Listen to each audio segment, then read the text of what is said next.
Hello, and welcome to Symbols and Cynicism, a podcast where we talk about all of the things I love, some of the things I hate, and this wacky adventure we call life. My name is Bob. I'm your host, and I'm glad you're here today as we talk about OMEA Marching Band with J.D. Latorre, what's on the grill, and pumpkin spice. Let's get started.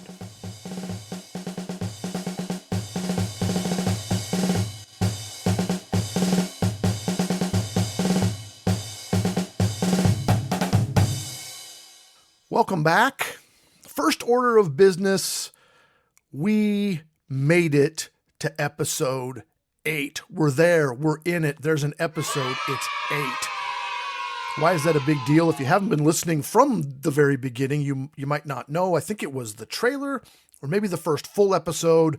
I don't remember, and I didn't go back. But the stats say that most podcasts don't make it past the 7th episode. So we're past the 7th episode. We're in 8, and that's really exciting. And there's really 2 reasons why we're past 7. Number 1 is an online content creator. He has a podcast. He has a YouTube channel. His name is Tom Buck. Tom is a creator who deals in how to make podcasts and a lot of gear with podcasts and things. He's a super positive person. And I stumbled on Tom probably about 2 or 3 months ago. It was one of those YouTube, you just click on the side thing, like, hey, here's some other videos. And I looked interesting and I clicked it. And he was discussing his journey, his life journey. And his life journey, in short, was he was a high school teacher, became a sort of video editor, and decided to leave teaching to start full-time content creation. And that struck home with me. Not that I ever intend to be a full-time content creator. That's not the end goal for me. In fact, to be honest with you, I'm not sure what the end goal is for me, but always in the back of my mind, as I've said, it's been this like, have a podcast. Watching this video with Tom Buck and hearing him talk about leaving teaching and then getting into this for the creativity of it struck a chord with me. And I think I've watched all of he's got 1,000 videos online. I think I've watched all of them. His podcast is really good. It's called The Enthusiasm Project. It's a really great podcast. So that's number 1. Tom Buck is a major reason why we are in episode 8. In fact, he's the one that said most don't make it past 7.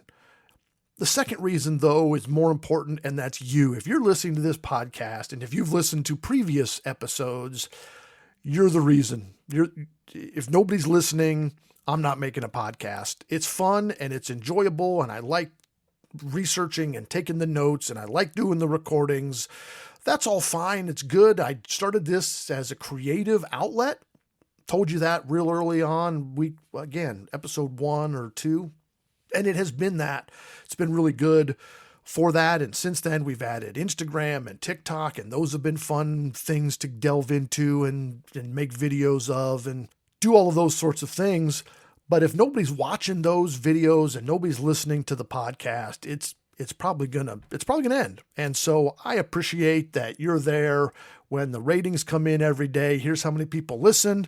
Man, that's a dopamine hit when you see a big number. And there's other days where there's not a big number. And you think, well, okay, nobody listened today, or very few people. We've had no zeros, but very few people listened today. Overall, I enjoy making this, and I enjoy making this because you are listening. So thank you for listening. I hope you continue to listen so that we can make it past episode 8 into, who knows, on with the show. Did you do your homework? The homework was send a text.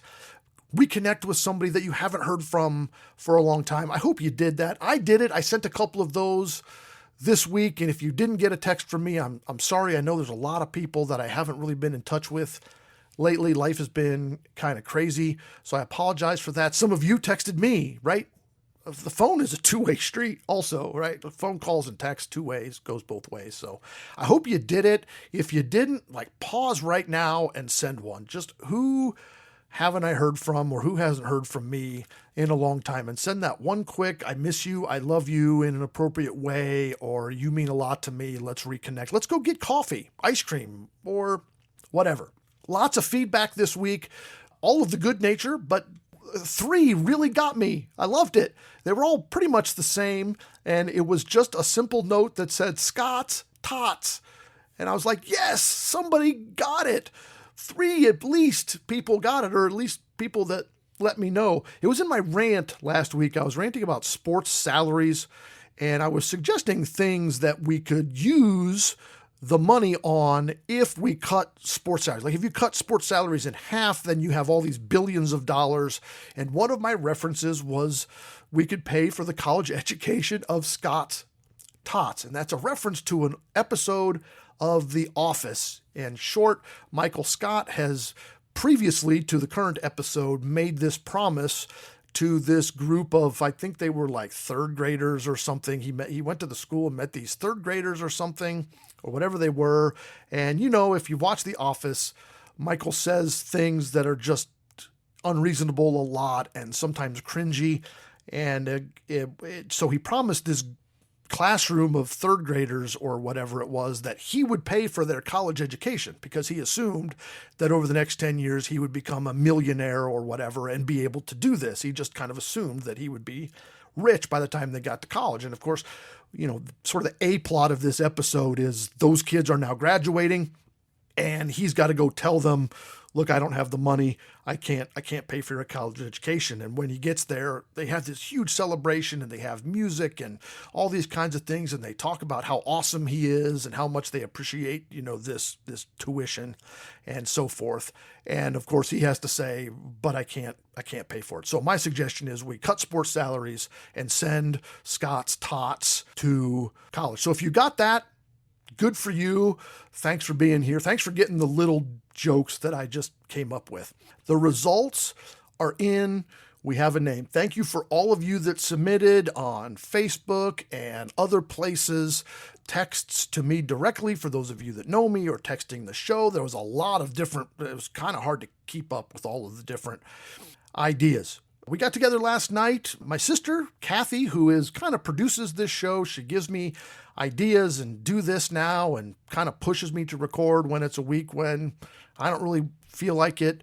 And I think the logo thing, naming the logo might have been her idea, or the contest was her. I don't know what it was. But so we got together last night. She picked 3 names that were her favorite, and I picked 3 names that were my favorite. We decided we decided on one, but we're going to give an honorable mention. And so we'll be in contact with you, and you're going to get a t-shirt. If you submitted Cecil, Cyril, Crash, or Crashy McCrashface, which does make me laugh. Crashy McCrashface.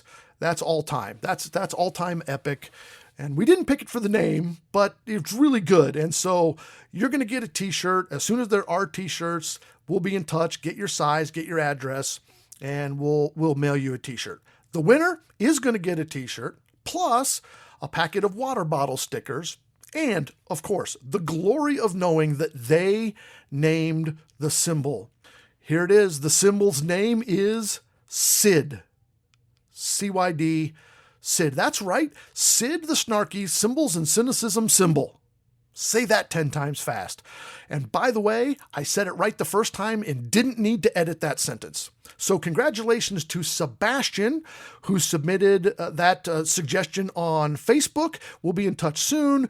As soon as there are t-shirts and water bottle stickers, we're going to get them to you. Thank you for your patience in that.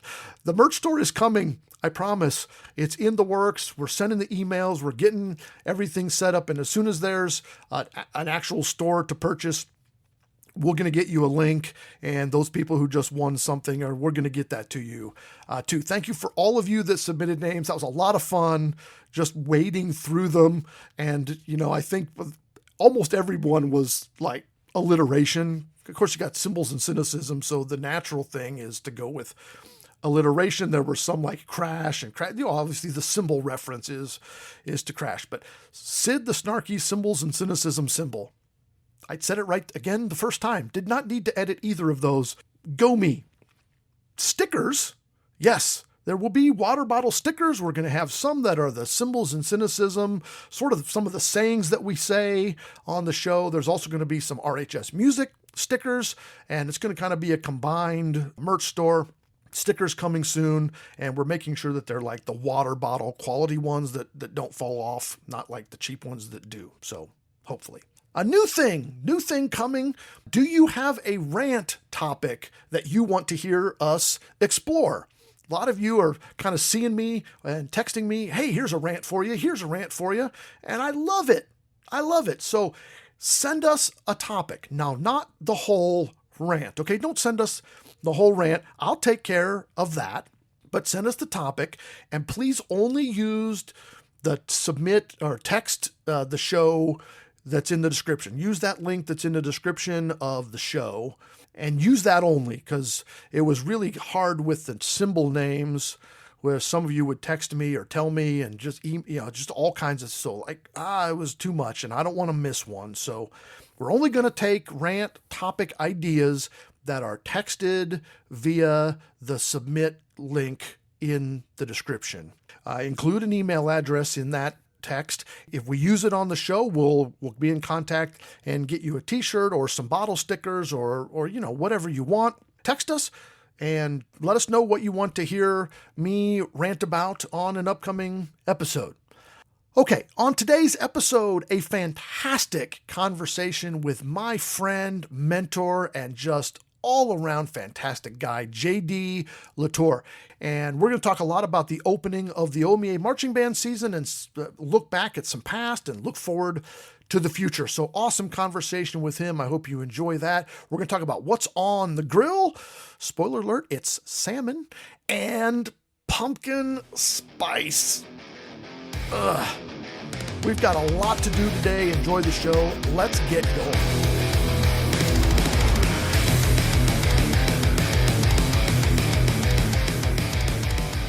All right, welcome back. We are here with amazing human J.D. Latorre, who is the band director at Burn Union. He is also formerly the OMEA marching band adjudication marching band affairs chair for like a million years. Currently, he is for a long time. How many years exactly? It was a total of 10 years, 4 years from 2011 to 2015, and then the last 6 years, 2019 through 2025. So a total of 10 years. Currently, you are adjudicated events chair for OMEA. So you kind of moved on from marching band and you've moved on to sort of more comprehensive, all elements of adjudications for OMEA. More than that, he's a father, husband, all-around fantastic guy, my friend and mentor. Welcome to the show, JD. Hey, thanks, Bob. Thanks for having me. It's an honor to be here. What did I miss? Anything else about you?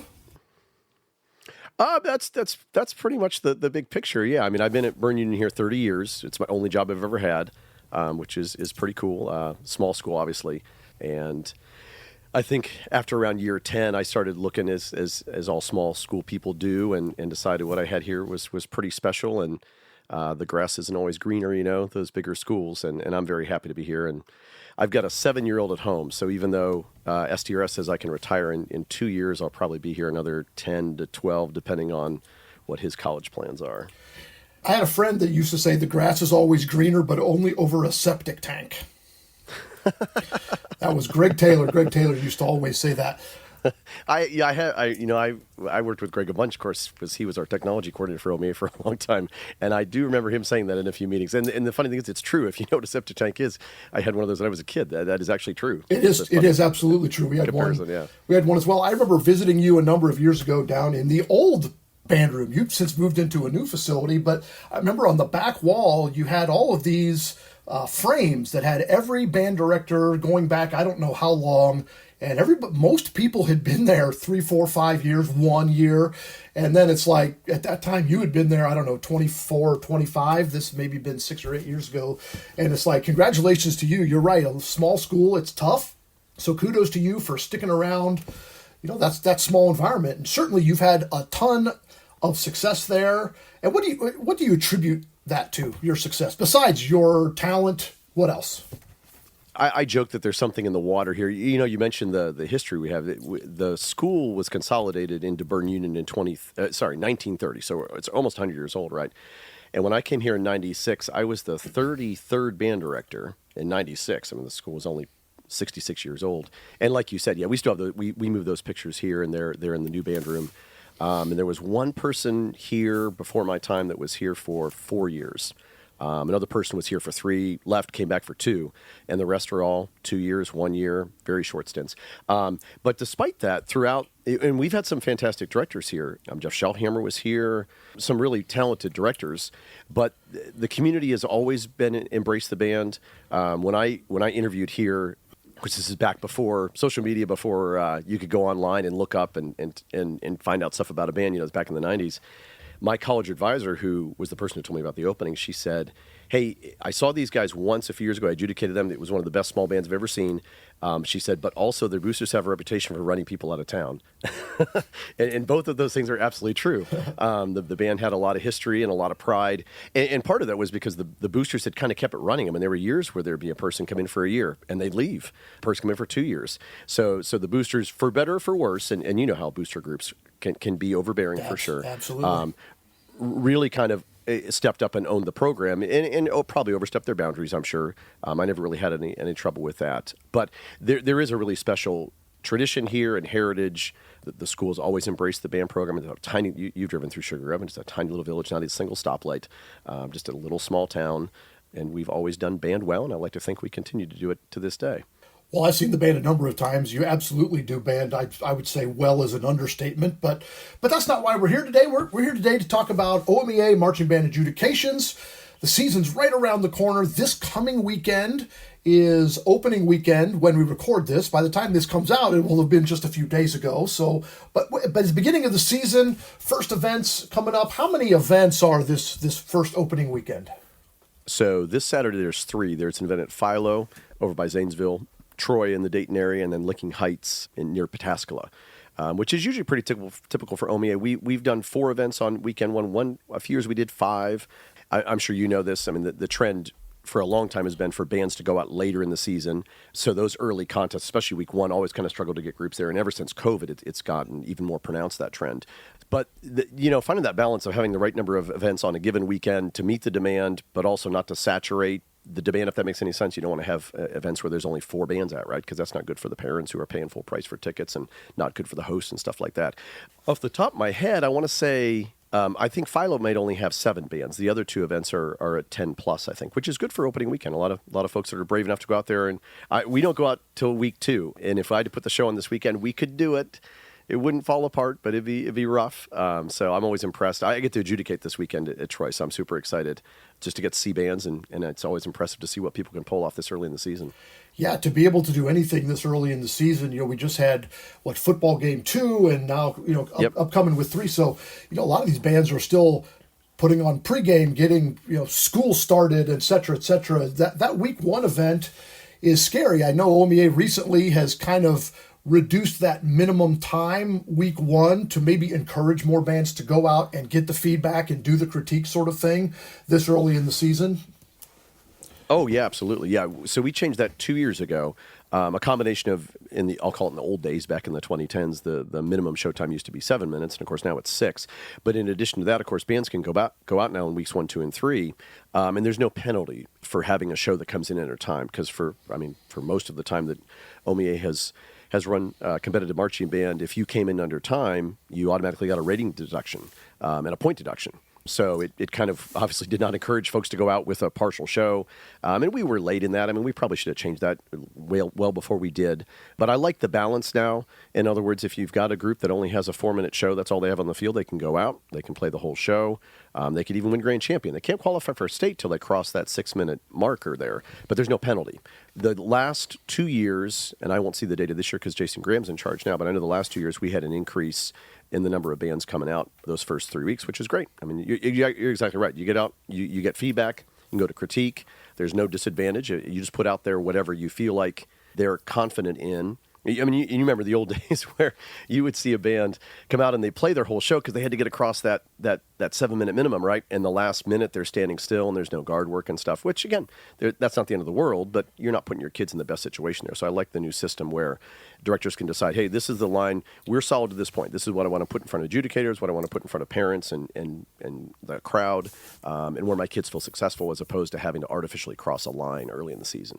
Or back in the old days, you'd also see bands that put a long period of time between selections, maybe to kind of hey, we're under by 20 seconds, give us a little extra time here. Yeah. I sort of mock adjudicated last week, a local show that was just kind of, hey, get your show out there on the field first. And it was really interesting. There were a couple of bands that did really only like 3 or 3.5 minutes, but it was really a pretty good 3.5 minutes, and some others with their whole show on the field, but not nearly the same quality. So I think we always encourage this. Every time somebody calls me, I said, do what's best for your kids. Don't worry about what's best exactly right. for the school next to you or the band that you remember being in high school. Like, do what's best for your kids based on your schedule and what your schedule looks like even during school. You know, some bands don't rehearse a lot after school. You got to cram it all in August, or else you're not going to get to setting drill once school starts and et cetera. So only 3 events this weekend. What's the average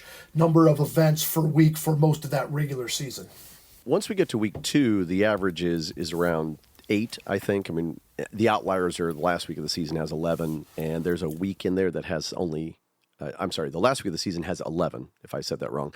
There's a week in there that only has 7, I think, but around 8 or 9 events. And like I said, when I build the schedule, and I've built the last 6 years, that was my goal, is to not saturate one geographical area. So if you've got an event, you're not competing with folks down the road. And obviously Central Ohio is easy because everybody can come to Central Ohio. Maybe it's only an hour or 90 minutes max drive. Obviously, if you're in the periphery of the state, it's a little harder, right? Because you're relying on the people in your area. And boy, if you put 2 events in your area, where you are up in around the Toledo-Lima area, I mean, those events are competing against one another. So there's a total of 58 events this year, which I think is a really good balance. We've had as high as 64, 65, but any year we had that many, we always had at least 2 or 3 that canceled because there simply weren't enough bands that applied. Just because there wasn't enough demand. I always loved that you put out sort of per weekend sort of a picture of the state of Ohio, and you'd put dots or stars or something. Here's where the events are. So you can see, hey, this one are close to me. And, that was kind of for you, I'm sure, as a CYA, so that people didn't say, well, there's no events ever in this part of the state. It's like, no, we spread it out as much as we can. Of course, you need schools that can host, and you're dealing with, at host schools, well, I can't host that weekend, it's homecoming, or, all of these other events that could be happening in their stadium too. So it's a really tough juggling act, isn't it, to schedule those kinds of things? Oh, yeah, it is. And again, you want to make sure that each event has enough bands at it, ideally so, I mean, think of what you're charging now. Most events are charging $10 an adult. And if you only had 5 bands, I mean, if you're an event share, you're going to charge less. And then, of course, there's a scale there in terms of making some money. I mean, it's about music education, of course, but we want our event shares. This is a big fundraiser for them, so we want them to have enough bands to fully staff it and have a chance at making some money if the weather cooperates. And no one walks out of there saying, "Well, I paid $10 for a ticket to see an hour of bands or an hour and 15 minutes of bands." Right. But those maps, you're right. I did it for a few reasons, but also this is funny. You'll relate to this because Columbus Grove is right in your backyard. They used to send out, you remember the old days where before social media and the internet existed in the 90s, early 2000s, but we didn't use it in the same way we did now. You remember when people used to actually send a mailer out across the state like, hey, here's our event, a little postcard type thing. Oh, yeah. And Columbus Grove used to do that every year. I remember getting it, eyes with pride. And I had no idea where Columbus Grove was. I mean, I could have gone to the computer and looked it up, but I mean, it was just an address. I had no idea where it was.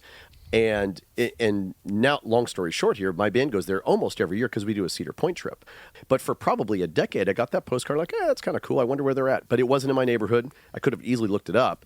And what I'm hoping is maybe when I put those maps together, yeah, sure, you can say, wow, look how close that event is. Maybe like, oh, that's kind of cool. I've never heard of that school. It's an hour and a half away. Let's go check it out. Which is what happened with Columbus Grove. I discovered, hey, these guys are not that far from Cedar Point relative to where I am in Central Ohio, of course. And now, like I said, we go there almost every year when it works out with our calendar. Yeah. And that's a great event, too. And the only back draw there is it's on grass. I keep telling Jason, put in turf, you'll get more bands. It is.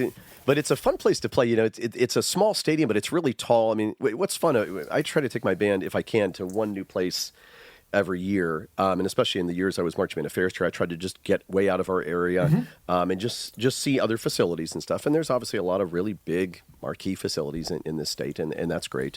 And Columbus Grove is a fun place to play. I always enjoy it. The grass is not a big deal to me, but I agree they're a rarity now. I think this year, 75% of our events are on turf, which, again, I know a lot of directors at this point don't even consider a place that doesn't have turf because, again, maybe that fits your rehearsal style, your performance style, whatever. But I love coming there, and of course, the kids, when they're coming on the field, come around the stadium from behind. And it's not a big stadium, but it's very compact and very tall for a small stadium, you know what I mean? Yep. And always a big, energetic crowd. And there's always lots of bands there. There's usually a big block full of the away stands are always full of the away bands, and it's not, rowdy is the wrong word. It's a very energetic atmosphere. I don't know. It's different. Each facility kind of has their unique layout and feel, and that's a fun one to go to. I look for that one every year. Unfortunately, this year we're not going there because it fell on homecoming weekend. So, what is that? If I'm gonna go to an event, I live in a town. I'm gonna go to my local event. Aside from the Buckeye Invitational, that's a huge event that skews all of your stats, I'm sure, for the whole year. What's the average number of groups I might see performing? You've mentioned some groups, some are smaller, some are bigger. What's kind of the average? Do you have a number on that? Yeah. Most years, the last 6 years, it hasn't really changed much. I know it's a little over 12. I want to say 12.2, 12.3 bands. And that's, again, taking out OSU because that's 42 bands there. So, and people sometimes would reach out to me and say, hey, every event I went to this year only had 7 bands. And I'm like, well, I mean, you won the lottery there. You went to all the events that were the smallest ones in the state. And some of it is geographical too. I mean, like I said, the events on the periphery of the state, like in your area or Southeast Ohio, to some degree Southwest, don't have the luxury of a Central Ohio site that draws from across the state, which I obviously keep in mind when I built the schedule there too. Right. But I think for us, for OMEA, 12 bands is a pretty good size. And the nice thing is it straddles that line between being a good size. You probably have a fair representation of every class there most of the time if you've got 12 bands. And also allows folks to do 2 events in a day, which we're kind of unusual in that we double book events. You know what I mean? A morning event and an early event for bands who want to try to do both, depending on where you are in the state and where they're laid out, of course. Once you get much more than 15 bands, it's really hard to make those times work, just in terms of adjudicators and just the schedule of events. So I think 12 to 15 is a pretty good sweet spot. As a band director, I always liked 10 to 12 because we had a lot of kids in cross country and those kinds of events that are up really early in the morning to get a bus to cross country. Then they come straight to band. And I didn't want to have to get back at, midnight or 1 a.m. following our marching band contest because we also had football. So they're out with us on football Friday. It's like, if we could get out of the event by 10 or 10:30 and home at a reasonable time, that was always sort of the sweet spot to me. But you're right. You also want your kids to see other bands. You don't want the event to be done by the time you're back to your buses, or you're still unloading and the event hasn't started yet, that sort of thing. So how many bands total are competing this season? Like I said, Jason took over on July 1st, so I haven't pulled that number in a while. I bet $100 though that it's right around 200, 205, because that's where it's been ever since COVID. The year before COVID in 2019, I think it was around 212, 215. And ever since COVID, it's hung right about 200. I think last year was 195. When I last looked at it before I kind of handed the keys over to Jason, I think we were on track to come in a little above 200. But all things considered, I mean, again, I'm sure you know this, not just inside of OMEA, but across the country. I mean, attendance since COVID, when I say attendance, I mean participation in bands and stuff is down, whether it's solo ensemble or large group. Some marching band circuits are kind of struggling. Not so much the big one that we all know of, BOA, obviously. They're having to turn people away to some degree. But smaller circuits, or state-based circuits, numbers really dropped for some people really hard after COVID. And ours stayed pretty consistent. We lost about 10% the year after COVID, and it's kind of hovered there, again, compared to 2019 numbers.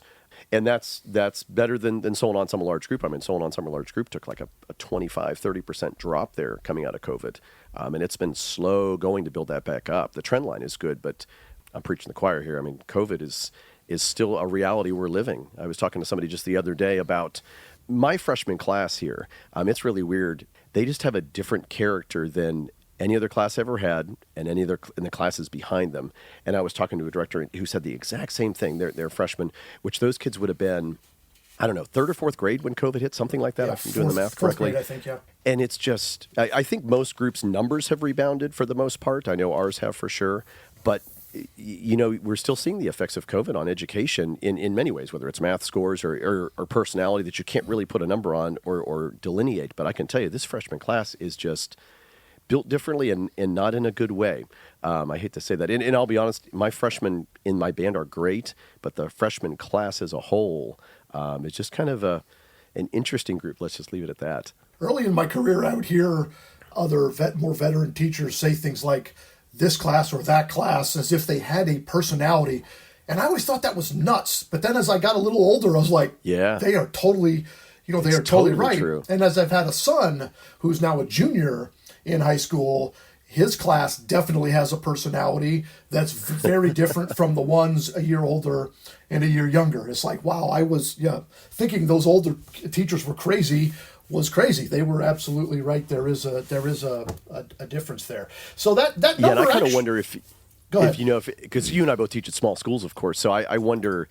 Our graduating class is usually around 60, 70 kids. A big class for us is 70 kids. And I kind of wonder if I'm talking about a Dublin or something where there's 700 kids in the class. I wonder if it's more homogenized. Does each class still kind of have that character like you and I are talking about? I wonder if that's a small thing. That'd be a great graduate project for somebody to dive into, right? See if that's a small school phenomena just because you've got a smaller sample group there and they do kind of a smaller town situation. Or is it no, it doesn't matter how big the school is. Each class has its own kind of personality. I kind of wonder about that. I will let you do the research on that, and I will back out of the way. You just let me know. We'll have you on the podcast, and we can talk about your findings. I was going to say that I don't think post-COVID having like 10 less bands is really that bad. I mean, it's pretty good. I think so too. Yeah, I was really happy just with, and again, it was nothing I did. It was just folks coming back. And I can't explain why the retention, we'll call it that, was better for marching band than it was for solo ensemble large group. I really don't know. And if anything, you'd think marching band would have been worse, right? Because it was coming right at the beginning of the year. Where solo ensemble large group, you've got 3 or 4 months to kind of say, okay, what do I want to do this? Okay, I'm going to do this. I'm going to wrangle some kids and twist some arms. Whereas marching band, of course, you have to, how it works. You're starting in May, if not earlier than that, in terms of show design. Well, I know one of the things OMEA did during that time period, it wouldn't have been 2020 because we did a virtual in 2020, but really nothing in person. But no. But it was 2021. The show minimum was 4 minutes? It was or something very low, right? We modified the rating calculus was the big thing, right? Which made it much more palatable, I think, for folks. But it's funny going back through that because I can see all the data. It was because I could flip a switch inside the computer and change that math. So, okay, let's take out we called it the post-COVID calculus is what it was. It was just the formula used for calculating a superior rating. And there really wasn't that much of a drop-off in quality, at least using that as a metric, for what it's worth. Which I think speaks to, you lived through it, I lived through it. It was a rough time, that whole chunk of time especially, and the year coming back. And everybody's situation was so different. You talk to people who wow, my middle school kids did not rehearse last year because the middle school principal or the administration in that particular building was just hard-nosed about it. And everybody's experience was just so different. One data point that I thought was interesting is that the numbers for small schools, again, I'm talking about marching band exclusively here, Class C, Class B, rebounded much faster. Like right now, based on last year's numbers, 2024 numbers, B and C bands in Ohio are the same size they were before COVID, the average. AA bands are still about 8% smaller than they were before COVID. Those numbers have never come back, which is kind of interesting. And A bands are right on that threshold. They're a little bit smaller than they were, which I thought was interesting. Again, there's got to be a graduate study in there for somebody to do. I have no idea why that is, but you could make the argument that in some ways larger, at least in terms of numbers, our bigger bands were hit harder than our smaller bands, at least looking at it from a numbers basis. We'll be back with more JD in just a bit to talk more marching band and some Star Wars.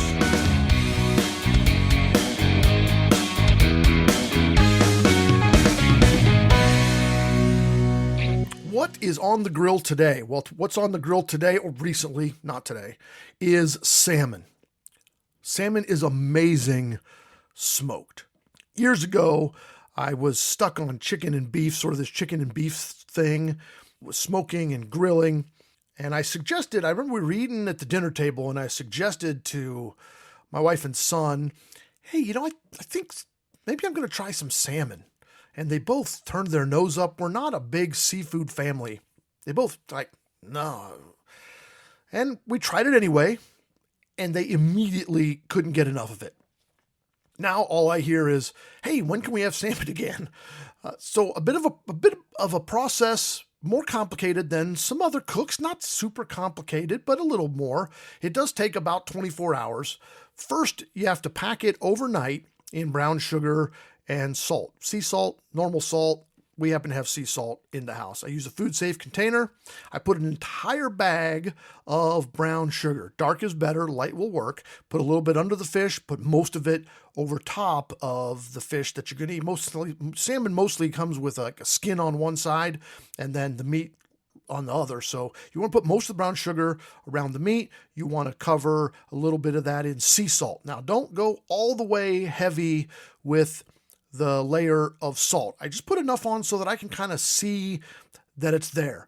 Letting this sit then overnight, it pulls out like the toxins or whatever that sort of give it that bitter, fishy smell, fishy taste that most people who don't like fish don't like it for that reason.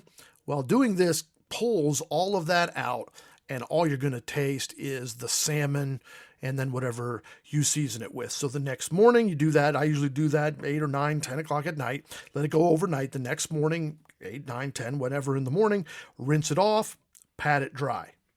Now you have two choices here, at least as far as I go one of two ways. Do I want a citrusy salmon, or do I want more of a mapley, sweet, glazed kind of salmon? Both are very, very good. If you want citrus, put it back in a food safe container and squeeze some lemon juice over the top. And for this part, I wouldn't cut like real lemons. I would get one of those little, those little like things that look like a lemon, and you just squeeze it out of there. It's extract or whatever.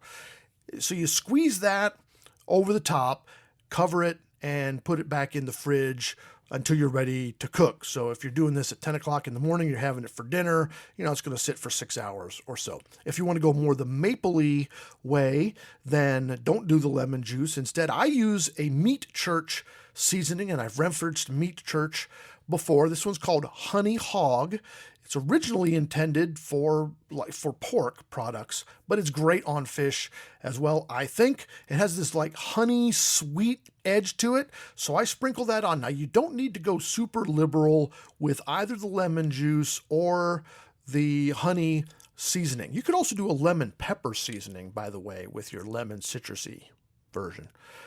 Salmon is a pretty delicate fish. And so it's not like cooking a brisket where you can pile on the pepper and it's not going to hurt it. Salmon is a lighter texture. It's a lighter taste. So don't go super heavy with this. You want to put a thin layer of whichever way you're going off on this. My family usually prefers the maple glaze, so we usually go that direction. Once you're ready to cook, get the fire rolling on your smoker. I usually go around 200 degrees. Put the fish on, but I do not put it directly on the grill. I use a cookie sheet, and then on top of the cookie sheet, I have one of those like copper grill mats that roll up, like the real thin sheets or whatever. That way nothing sticks. This is excellent, these copper grill mats, and I reuse them. I've had mine for a couple of years, and they start to fray on the end. I throw them away, buy new ones. They're pretty inexpensive.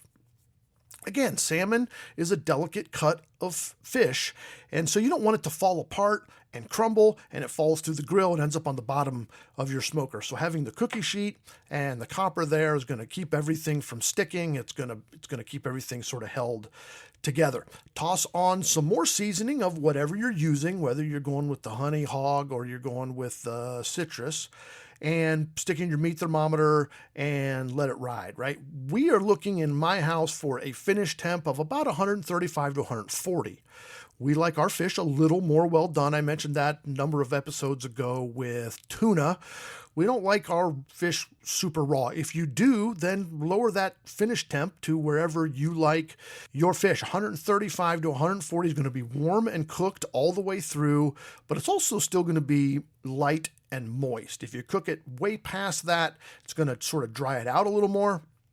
If you go way under that, it's going to be super pink and sort of raw in the middle. A lot of people love it that way. You do whatever you do. Before you finish, though, if you're going with the citrus route, then slice up some lemons, squeeze the juice on top, and then leave the slices on top several spots across throughout the fish to let it finish for about the last, 10 or 15 minutes. If you're going maple, you need to think about this a few minutes ahead. Heat up a mixture of maple syrup, just like pancake syrup, and a quarter stick of butter.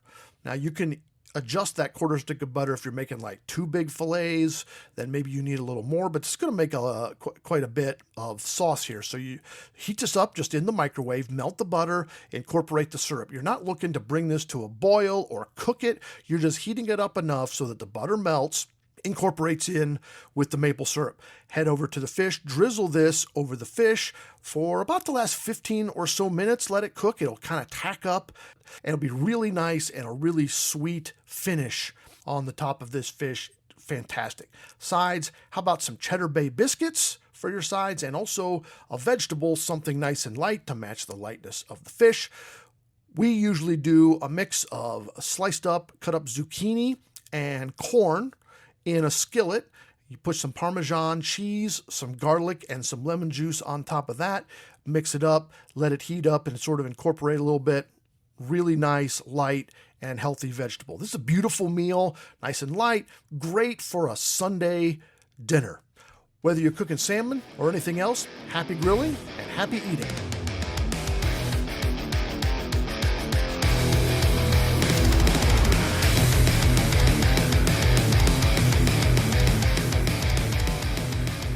If I'm a young director, or maybe I'm not a young director, and my band doesn't do adjudicated event, why should I consider it? How does OMEA feel that these types of events support education and musical growth? Well, I would hope for a young director, and again, you and I are band directors, of course, so we're talking in the band idiom, but obviously everything I'm saying applies to orchestra and choir as well. I would hope, regardless what discipline you're in, if you look across kind of the slate of stuff that OMEA offers, you can find at least one thing that, okay, this works for my kids in my program, whether it's solo ensemble or large group. I can think of lots of folks that don't do competitive marching band, but do large group every year with multiple bands and solo ensemble. And on the flip side, I can think of folks that for whatever reason, maybe it's a small school and instrumentation is a real challenge in terms of large group, but solo ensemble is their big thing in the winter that they work to. I think, obviously, if you... I'm in my 30th year at teaching, and when I think back to my high school experience and maybe what folks in the 80s, 90s, early 2000s thought it should be, whether, okay, well, if you do this, you're going to do competitive marching band and you're going to do solo ensemble and you're going to do large group with your kids because that's simply how it works. And again, for some folks in some programs, I think that's ideal. And again, my example here, it works great for us. It's maybe a better teacher, absolutely. And I don't know, when we talk to folks who don't participate, and not that you have to, of course, right? There's usually a calendar conflict or something like that, and we've tried really hard to make it as flexible as you can. Solo ensemble is not very flexible because of the adjudication, the number of adjudicators required in the scheduling. But large group is pretty flexible, and you can go out of district and stuff, obviously. And when OMEA districts schedule their events, there's a lot of flexibility built into the calendar. Obviously, testing, you know real well, is a huge challenge for us in the spring for everybody. And I mean, we have all these kind of outward pressures, if you will. But when I think about my time, I walked in here and we were already a competitive marching band, and the band went to large group almost every year and went to solo ensemble. So it wasn't like I was kind of on the fence or trying to decide what to do. But I've had a lot of student teachers. I think I had my 17th or 18th student teacher last spring. And something I talked to them about is I said, you're going to go into a new school. And almost all of them walk into a brand new school, a small school like us, right? Very few of them get an assistant position. They're almost always in a small school, rural school. And I say, you need to look at what they're doing currently and decide what of that works in your philosophy. I mean, what of that, whether it's adjudicated events or everything they do in terms of schedule, what gives the opportunity to make your band better, and what fits your philosophy. And of course, obviously anybody who's coming through student teaching with me gets to see large group and gets to see solo ensemble in the winter months. Some of them do some marching band with us in the fall, of course. So it's kind of baked into what we do. And for our modality, it's incredibly successful. I mean, when I say it's successful, I mean it works for us. It makes us a better band because of the objectives we lay out. And I think it all kind of depends on your background, too. You know, if you never participated in any adjudicated events in high school, that's a big step.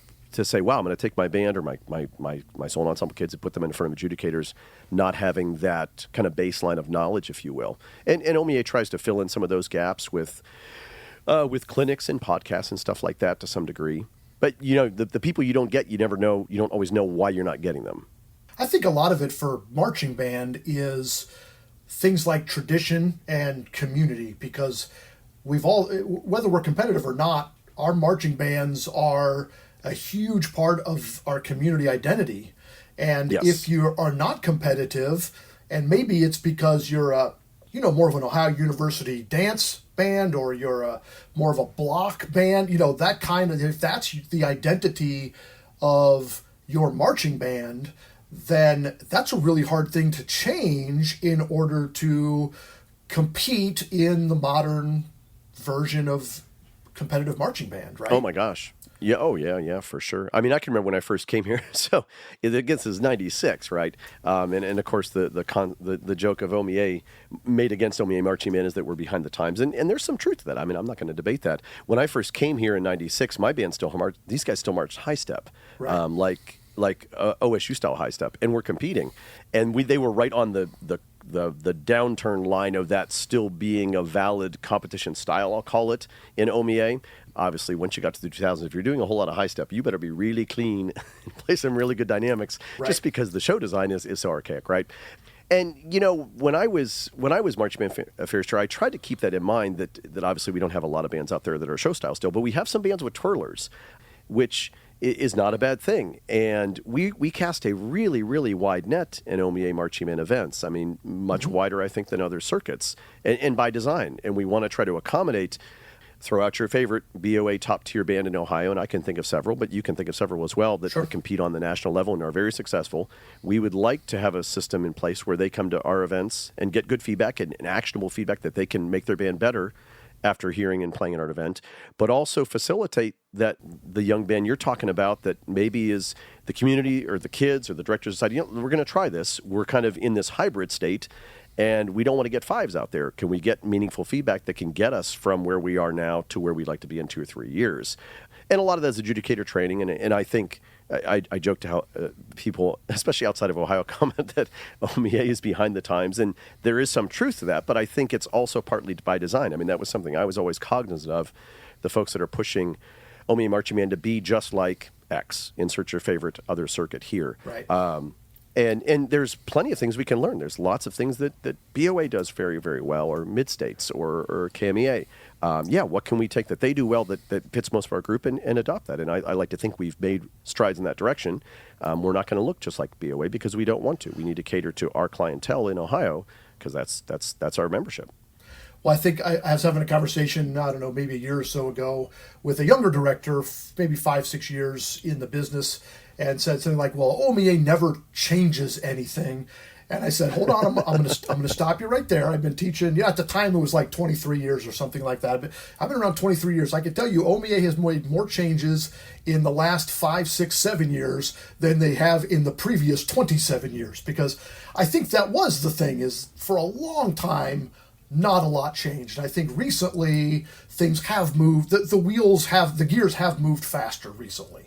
Yeah, I would agree with that. And partly that's by design. I mean, certainly I know when I first came on as a Marching Band Affairs Chair in 2011, there was a mentality of, I don't know how to say it. Hey, this is how we do things. If you don't like how we do things, go someplace else. Right. As opposed to what I spoke of a few minutes ago where, okay, let's look at what we do well and let's keep that. Let's look at the things we don't do as well, or maybe other people do better or just fits band's needs.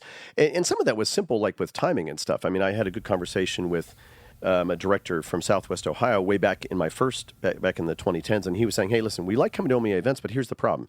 Just the way you schedule the beginning of the event, like the structure of the time frame of entering the field and stuff, we have to kind of build 2 different starts to our show, otherwise we get a timing penalty. Mm-hmm.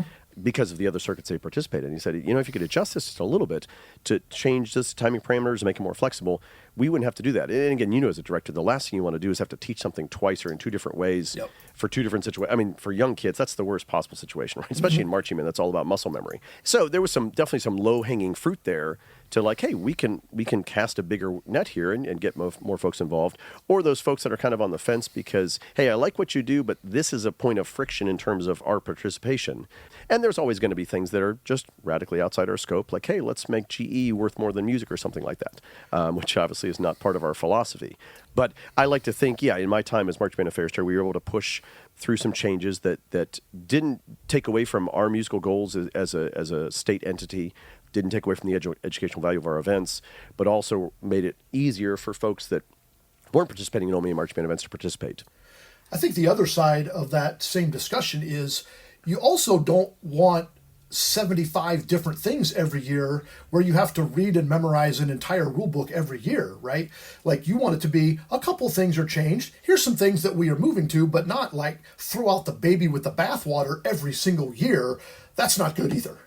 Oh, yeah, absolutely. I mean, and in terms of just, again, OMEA is a state organization that runs a marching band circuit, so I don't want to call OMEA a circuit, but the comparison obviously is often made.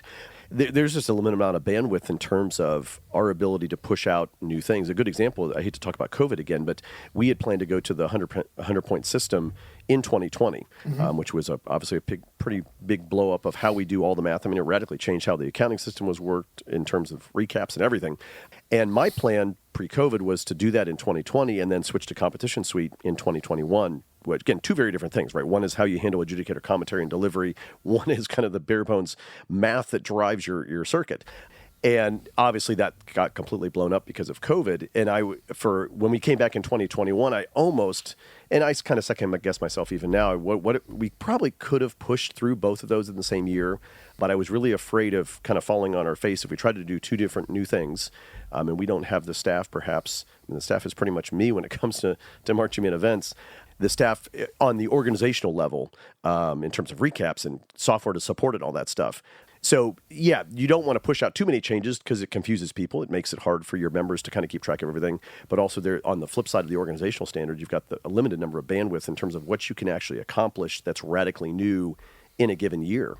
And ultimately, the E still stands for education in OMEA. We want to change with the times. Yes, we want to serve our members best, but you mentioned a minute ago, it's not a competitive circuit.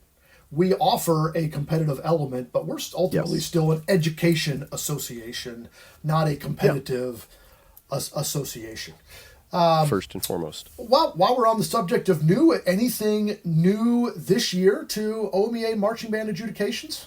Actually, I think it's the first time in the 10 years I was doing it, because obviously any changes that were coming about this year, I would have handed off to Jason. There's not a single change. The rulebook literally didn't have a change in it, which is kind of a good thing. I mean, there's always things down the road we want to adapt and stuff, and some little tweaks under the hood in terms of operations of software and stuff like that for our event chairs. But there's literally not a single rule change or a new initiative that came out this year. And that was kind of my plan when I knew I was going to be in this situation for 6 years. After COVID, we kind of blew up our rotation plan, and I wanted to kind of get everything locked in. So under the hood, I mean, we've done a lot of changes in the last 2 years. And the kind of things that most people don't see if you're a participant, but if you're an event chair, the actual software operation, all that stuff. And my main goal was to make sure all of that was rock solid and essentially as bulletproof as I could make it before I handed that off to Jason to administrate for his first year. And it was, we talk about adjudicated events, but I mean, how amazing are our event chairs, whether it's marching band or solo ensemble. I mean, the unsung heroes of OMEA. In the last 3 years since COVID, there has been so many changes to how they operate an event. And I don't mean like the times or the actual day of, but I mean the preparation in terms of the software supports we give them, or in some cases didn't roll out the best software, I got to be honest, in terms of solo ensemble large group the last few years. And I know some folks have been really frustrated, justifiably so, but most of them have come back and done that yeoman's work that, you can't run events unless you have someone that wants to step up and say, I'm going to run this event. And I know I'm not going to make much money or any money doing it, but it provides a great service for the state and my local community, essentially, right? I mean, your OMEA district or your local directors. And my gosh, without those folks, we wouldn't have anything. No, and we've hosted, our honors festival, large group. We've done a little bit of it. Unfortunately, we never had the football facility to do marching band, but just not the space just wasn't right for parking and warm up and all of that sort of thing. But you're right. There has been a lot of those, and some of those changes for the better, and some of those changes by necessity, and then they got better over time. Yep. But without adjudicated event chairs, we don't have adjudicated events. I mean local chairs, obviously state level chairs too, but local chairs. There's got to be somebody in a school to run the thing when all the kids show up. So if I'm a fan or if I'm a parent in an area, I'm looking for an event. Is there some place on the OMEA website where I can look and click and say, hey, there's an event in my area this weekend? Is there a sort of a central location for all of that? Oh, yeah, and it's not on the member site. So, I mean, obviously the OMEA website has the members-only area that you and I can access, but Jimmy's mom can go to the OMEA website and access the calendar. It's right at the top, across the top. I think it says events. I think it's events, then calendar across the top. And if they click on that, of course, it pops up to this month. And then every marching band event is linked on the day that it happens. So, for example, if you clicked on it right now, you would see Philo and Troy and Licking Heights there. And you click on that and you get a full schedule. Right out, it's just pull out a competition suite. And obviously, you can always do a Google search and find the school or whatever if you want to see their concessions menu. But most people want to know, hey, what bands are going to be at this event? If you're a band fan. Does that tell me, it tells me what time does it tell me like a fees to get in, how much a ticket is on those? That is not there. So it's just the schedule. Okay. Yeah, so you'd have to reach out. And most bands, of course, have their website that has the nitty gritty. But most events in the state now charge $10 for adults.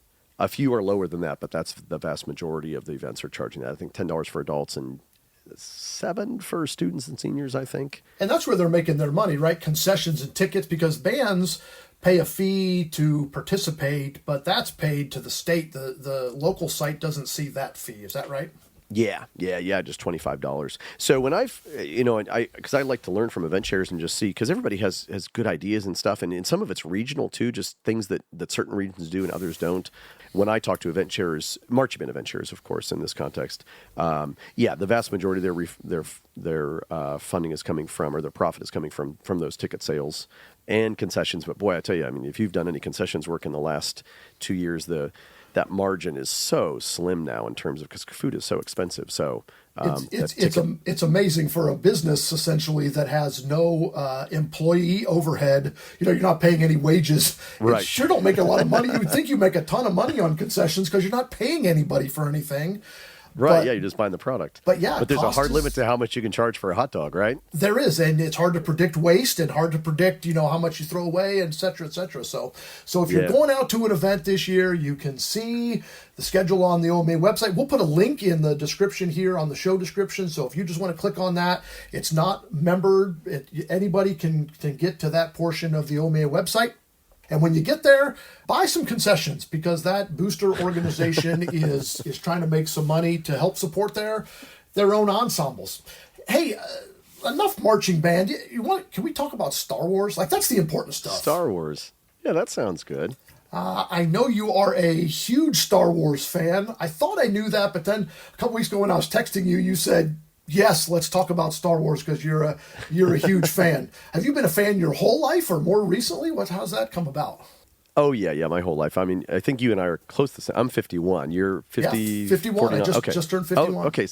So yeah, you and I are of the same generation where, yeah, I mean, it was just the thing G.I. Joe was pretty popular too, but among my friend group when I was in elementary school and junior high or whatever, I mean, Star Wars was all we talked about. So yeah, I've been a fan for my entire life, as long as I can remember, let's put it that way. My dad is a huge sci-fi fan. Okay.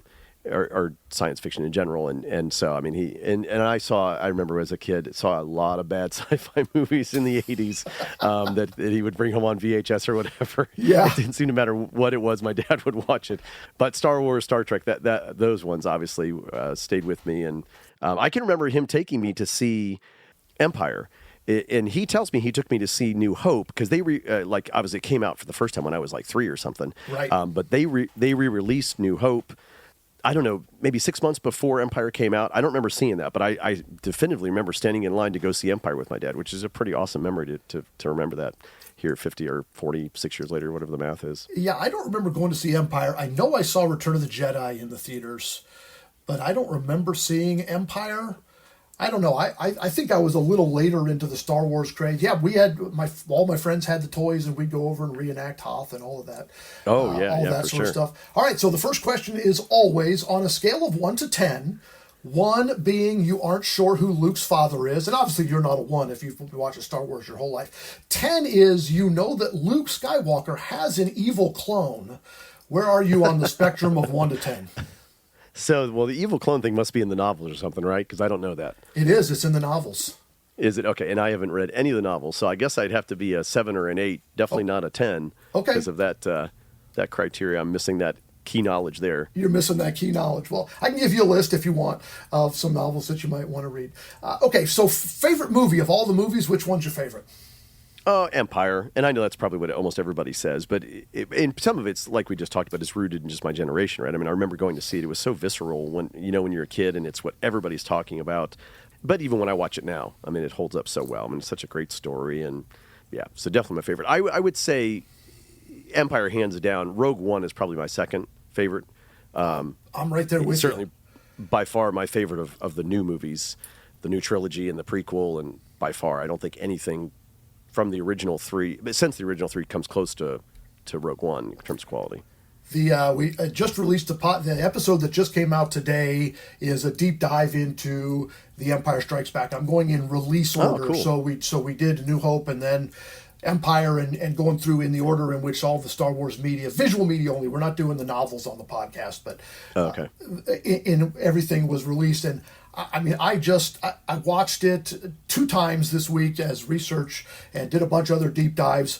I think I can't see anything being a better Star Wars movie than Empire Strikes Back. There's so much romance and comedy and great battles. It's everything Star Wars should be wrapped into one movie. Mm-hmm. It absolutely should be the favorite. I would say, on a personal note, my third favorite is Force Awakens, and that is because it's the first movie that my son and I experienced in a theater together. So, you mentioned going with your father. That's his movie. It was like The Force Awakens is the first one that he saw in a theater. So for me, that's a special movie. Even though it has its flaws or whatever.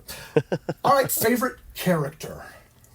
So when I was a kid on the playground, at least this is my recollection, a bazillion years later, it seemed like everybody in my friend group who played Star Wars on the playground either wanted to be Han Solo or Luke Skywalker. Sure. And I was a Han Solo guy. Yeah, I just thought he was the coolest, even though he wasn't the star of the show, obviously. I mean, Luke is the central character for sure in terms of the story. I just love... I mean, great actor for sure. I mean, fantastic actor, obviously. but that aside, the character of Han Solo, that rogue, but has a heart of gold, right? I mean, at the end of New Hope, where you think he's left, and of course he comes back because of course he does. He's Han Solo, right? Well, he keeps threatening, right? This is it. I'm leaving. I'm going to go pay off the bounty. Oh, yeah. I'm going to go. But then, man, he always comes back. They call him a ruffian and a scoundrel and all that, but. I'll tell you what, you're right. Heart of Gold is a great way to put it. Favorite villain? Darth Vader. I don't know how I mean, so iconic. You think of all the media we consume now since Darth Vader, and I mean, you figure every villain on screen, Star Wars, I don't care what genre it is, has been influenced by that in terms of the creator's mind, because I don't think you can write a better villain. I remember being not scared, but just intimidated seeing him on screen, because it's just especially back then, such a terrifying persona there. His voice, I mean, everything about him. I mean, obviously, plus he can choke you with his thoughts. So I don't think you can craft a better villain than Darth Vader. I think my favorite Vader moment is actually in Revenge of the Sith when they put that helmet on for the first time, and we're seeing that, and like everything goes silent, and you hear him breathe for the first time. I still get chills over that. My favorite would probably be the end of Rogue One. Oh yeah. Because I did not see that coming. Because obviously, you kind of know how Rogue One was going to play out, but still really well crafted. But that scene, I was like, wow, they're literally going right up. This is going to end right before, I mean, literally moments from the beginning of New Hope. Yeah. But wow, that scene just, I mean, so incredibly well shot and acted. Yep. But yeah, that's one of my favorite scenes of all time. Oh, yeah. From a fan service standpoint, certainly, like, they just pulled out all of the stops there. Favorite Jedi? Are you going to say Luke Skywalker, favorite Jedi? Probably Obi-Wan, actually. Okay. And not so much for the old movies. The Clone Wars, the TV series. Oh. Obviously, Obi-Wan is kind of, if you think of the original series, of course, he dies pretty early, right? Right. This old sage. But what I liked about the Clone Wars, his character, I mean, you really get to see over the course of that series pain or the pathos inside of him as he watches Anakin. And I mean, it's almost like we all know how it's going to play out, and Obi-Wan doesn't, but you're seeing it in real time there play out as Obi-Wan can't save him, right? And I don't really like any of the new trilogy, or the prequels, but that scene on the lava planet in Revenge of the Sith, Mustafar, how do you say it? Mustafar, is that the planet? Yep. Yeah, if you've seen the Clone Wars, is so much more intense, I think, because of all the lead up to it. I mean, of hours of serial television there in the Clone Wars leading up to it, and yeah, he wasn't able to save him. Well, that animated series, it's hard to watch that now and think this is a kids show. Like this was on like a kids television. It's so intense, and people think, wow, it's just a cartoon. Look, if you think it's just a cartoon, you haven't watched it, because it is so intense, and the like you were saying, watching Obi-Wan go through the pain of watching Anakin and watching Anakin fall with such a pace, where in the movies it's like he's a good guy 1 minute and a bad guy the next, almost, because the movie covers like a 1 week period or whatever in 2.5 hours. Clone Wars covers 6 years. Span of time, plot-wise, in 133 episodes. So, yeah, you can make it be much more gradual and painful. And in the series, he and Ahsoka, that relationship is just awesome. For me too. You may have already touched on it. Favorite Star Wars scene? Well, that Vader scene is pretty awesome. Again, some of this comes back to just being a kid. I remember a scene in Return of the Jedi, and the it's a trap, that scene where they come out of hyperspace, and the Death Star's shield's still up, right? So they pull up, and I can just remember sitting in the theater, and that shot where basically the Imperial Star Destroyers show up, and all the X-Wings or the TIE Fighters show up, and the shot I'm talking about, right? The Millennium Falcon flying through it. It felt like, as a kid, like a million TIE Fighters, and if you pause it, I think it's probably 2030. Right. But just how amazing that moment was.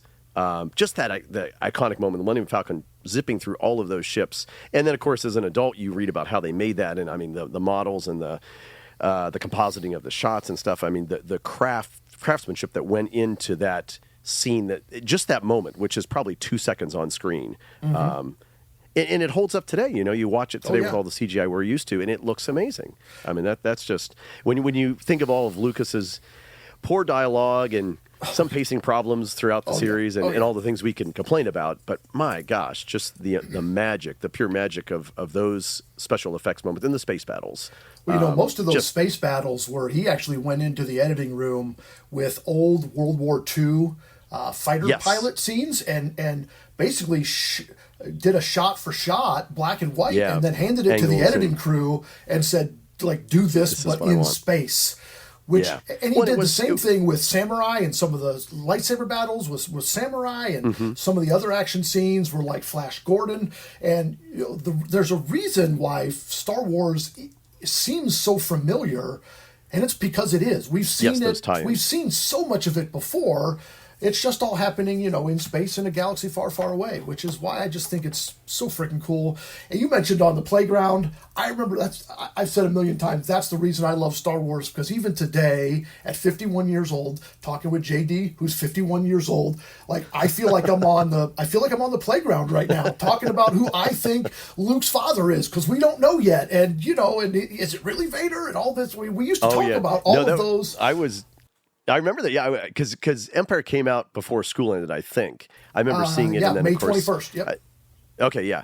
And I was absolutely convinced that, no, there's no way that Vader is his father. He's lying to him. And, of course, I don't know what the math was. It felt like it was 50-50. You either, like, but at the end of the show, man, he said, Luke called him his father. It's true. Like, no way. And, of course, when I saw Return of the Jedi, I realized I was in the wrong camp on that. But, it's so different from how we consume media today, or our kids consume media, because, I mean, you watch a movie or something and you immediately go on and you can read a million people's thoughts on it, which there's an advantage that I like that to some degree. But the fact that we can't watch that scene, or when you and I were kids, right? You can't pull up that Vader scene and break it down on TikTok or something, like all the things we missed. You just have that memory of seeing it in the theater, and you're taking that out, and then you're like, okay, I got to talk to somebody about this because I got to break this down. And you can't do it online because there was no online.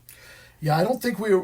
In 1980, was there such a thing as spoiler alerts? Were we thinking about that? Or I don't think we were. I think we were just talking to our friends about it, and they didn't know, or we didn't know, and they saw it and we didn't, or all that kind of stuff. So, yeah. Hey, JD, thanks for taking the time today. It's a holiday. I know you're taking time away from your family to have this conversation about OMEA and Star Wars. Really appreciate you doing that. Have a great school year there in Bern Union. Good luck with your marching band season and the whole season of Bern Union band family down there. But wishing the best to you, your family, and your band this school year. Hey, thanks, Bob. It's been a pleasure. Thanks for having me on. Glad to do it. We'll do it again soon. Awesome. What a great conversation with JD. So insightful, so intelligent. He is a true ambassador for OMEA, for marching band, for everything. And if you've never met JD, he's just a really genuine, awesome, intelligent human being. While we're talking about marching band, I do want to give a shout out to my clients. Along with some of the other things I do, I am also a composer and arranger specializing in marching band, concert band, and chamber music. But this is marching band season, so shout out to the RHS music clients performing my music this weekend and all fall. 15 ensembles this fall performing either music or drill, bands of all sizes, all styles, and it's to be honest, it's really humbling to be put in charge of a fall curriculum when a band director calls and says, would you write our music for next season? And I don't take that lightly. That's their main musical production. They may do some parades and some other halftime shows, but their main focus is going to be on that contest show. And that's a burden I do not take lightly. So many great kids and talented staffs working on these shows this fall. I hope I get to see them all. I won't probably, but I try to get out and see as many as I can, either in performance or rehearsal. I hope I get to see them all, maybe at least even in video. And yes, I am accepting new clients. If you want more information, you can use the text the show link found in the description. Please include your email, phone number, or other contact information, and I'll contact you as soon as possible. And you can find out more information on my website, which is rhsmusic.online. Good luck to all ensembles this season, but especially those performing RHS music.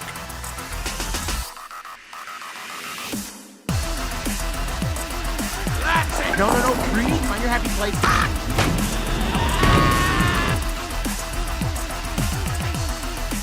Pumpkin spice. Welcome to the fall. That means it's September. That means it's pumpkin spice. Pumpkin spice is in the air. It's everywhere. And I hate pumpkin spice. And I used to make fun of people and pick on them who love it. Pumpkin spice, pumpkin spice. You know what? I am turning over a new leaf on pumpkin spice. No rant here this week. Pumpkin spice lattes, go for it.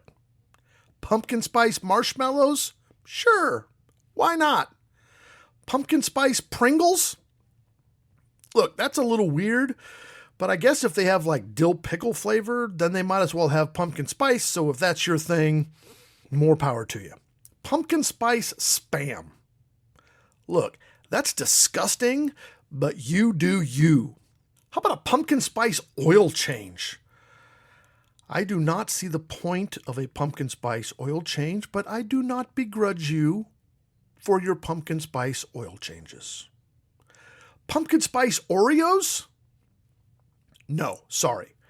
I do have to draw the line here, but it is not a pumpkin spice issue. I'm a bit of an Oreo purist. Oreos are only acceptable in double stuff format, regular or gluten-free, with the black cookie and the white filling. That's it. Get out of here with your pumpkin spice and your peanut butter Oreos, your toothpaste flavored whatever. No, double stuff or death. Pumpkin spice, look, the world is a messed up place. We have hunger and homelessness. We have war and famine. People from all walks of life are struggling with finances and mental health, all sorts of struggles. So if a pumpkin spice latte gets you through your day, I say enjoy your treat. I support you in doing what it takes to make it. As for me, keep that pumpkin spice crap away from me. I feel better. You feel better? I feel better. Homework for the week. Do something. I know, that's not very specific. Do something around your house that you have been meaning to do but always seem to forget. What is that thing? Is it changing a light bulb in the garage? Is it that outdoor light bulb that you never seem to remember? What about calling the doctor and just making that appointment for a checkup or something? How about if you stop at Ace and actually pick up the filters for the furnace? What about batteries in the smoke detector? What is the thing? It's an easy thing, right? We aren't talking about replace the driveway. We aren't talking about dig a new basement, re-roof the barn.